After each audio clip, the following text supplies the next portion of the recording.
ఇప్పుడు కన్నడ మూవీని తెలుగులో డబ్ చేసి తీసుకొస్తున్నారు కదా! ఇంకా ఫ్యూచర్‌లో ఏమైనా ఛాన్సెస్ ఉన్నాయా? డైరెక్ట్ స్ట్రెయిట్ అవే తెలుగు ఫిల్మ్ చేసే అవకాశం?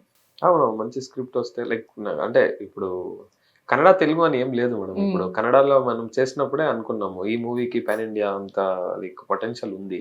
ఓకే. ఎందుకంటే అక్కడ రీజనల్ స్టోరీయే అది. కానీ అంత కెపాసిటీ ఉంది అని. మేము తెలుగులో చేయాలంటే మాకు ఇన్వెస్ట్‌మెంట్స్ అదంతా డిస్ట్రిబ్యూటర్ దొరకాలి అదంతా మైండ్‌లో ఉంది. హ్మ్. కానీ టైమ్ కన్‌స్ట్రెయింట్స్ వల్ల మేమేమనుకున్నాము కన్నడలో ఫస్ట్ చేద్దాము. టీజర్ అండ్ సాంగ్స్ రిలీజ్ చేస్తే ఆ బజ్ చూసుకొని ఎవరికైనా ఇష్టమవుతే అట్‌లీస్ట్ తెలుగులో వస్తే బాగుంటుంది అని అనుకున్నాము. హ్మ్. సేమ్ ఎగ్జాక్ట్‌గా అలాగే టీజర్ వదిలాము. సాంగ్స్ వదిలాము. ఇమ్మీడియేట్‌గా ఇక్కడ మంజునాథ్ అని ఆయన ఇక్కడ కళాసృష్టి ఇంటర్నేషనల్ అని ఒక ఓకే. డిస్ట్రిబ్యూటర్ గారికి చూపించారు. హ్మ్. వాళ్ళకి పిచ్చి పిచ్చిగా నచ్చింది. వాళ్ళు ఓకే. ఇమ్మీడియేట్‌గా ఫోన్ చేసి "సార్ ఇలా థియేట్రికల్ రిలీజ్ చేద్దాం అనుకుంటున్నాము. బిజినెస్ మాట్లాడదాము" అన్నారు. హ్మ్. హ్మ్. రవిశంకర్ గారు, కళాసృష్టి ఇంటర్నేషనల్. నాకు I was very happy. And immediately I told like "okay sir, very good opportunity for me. Will talk." So వాళ్ళు నేను చెప్పాను. సో టైం తక్కువ ఉంది. ఇప్పుడు ఇమ్మీడియేట్‌గా డబ్బింగ్ అదంతా అవుతుందా? ఏమి థియేట్రికల్ రిలీజ్ అంటే 2 స్టేట్‌లో కరెక్ట్‌గా చేస్తారా అని చెప్పారు. హ్మ్.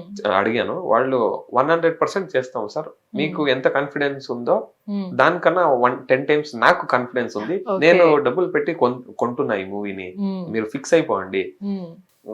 ఇలా చెప్తున్నానని మీరు ఎక్కువ చెప్పకండి. మీరు రండి మాట్లాడదాము. కానీ హ్మ్. 100% నేను రిలీజ్ చేస్తున్నాను. మినిమమ్ ఫస్ట్ డే 100 థియేటర్స్, 100+ థియేటర్స్‌లో నేను రిలీజ్ చేస్తాను నా ఓహ్! బ్యానర్ నుంచి. ఓకే. నేను చెప్పాను కొత్తోడిని బట్ చాలా బాగా చేశానంటే కొత్తోళ్ళని ఎవరికి చెప్తున్నారు సార్? హ్మ్. ఇక్కడ 'కేజీఎఫ్' వచ్చినప్పుడు అవును. ఇక్కడ వాళ్ళకి హ్మ్. కొత్తోళ్ళే. 'కాంతార' వచ్చినప్పుడు ఇక్కడ వాళ్ళకి కొత్తోళ్ళే. అవును. కంటెంట్ సినిమా అంతే. Matters. Cinema content matters. Matters నేను అనేది. టీజర్ చూసాను, హ్మ్. సాంగ్స్ చూసాను. ఏం లేదు సార్ దీంట్లో. హ్మ్. బాలీవుడ్ లాగా బడి అంతా చేశారు. డాన్స్ అంత బాగుంది. విజువల్స్ అంత బాగుంది. ఆ సినిమాటోగ్రఫీ అంత బాగుంది. ఐ థింక్ డైరెక్షన్ దట్ అంత ఈస్ ద బాగుంది. ఫస్ట్ అండ్ పాజిటివ్ రివ్యూ ఆహ్, సో, ఫ్రమ్ ద డిస్ట్రిబ్యూటర్. ఇంత బాగుంది. నేను హ్మ్. డిస్ట్రిబ్యూటర్‌గా నాకు ఇంత కాన్ఫిడెన్స్ ఉంది. నేను నా డబ్బులు పెట్టి నేను రిలీజ్ చేస్తాను. హ్మ్. పర్సెంటేజ్ అదంతా మాట్లాడుకుందాం. మంచి బిజినెస్ మీకు ఇస్తాను అని చెప్పారు. అప్పుడే నాకు వెరీ ఓకే. పాజిటివ్ ఇది అనిపించింది. తెలుగు మూవీస్ అప్పటి నుంచి చూసాను కదా! హ్మ్. తెలుగు ఆడియన్స్ అంతే. హ్మ్. ఇక్కడ సినిమా క్రేజు అదొక సెలబ్రేషన్. నేనెంతో ఫ్రెండ్స్‌ని కూడా చూసాను. ఫ్రెండ్స్ కలిస్తే సినిమా, హ్మ్. పార్టీ సినిమా, తాగక ముందు సినిమా, యెస్. తాగితే సినిమా, ఫ్యామిలీ అంతా కలిస్తే అగైన్ సినిమా. అవును.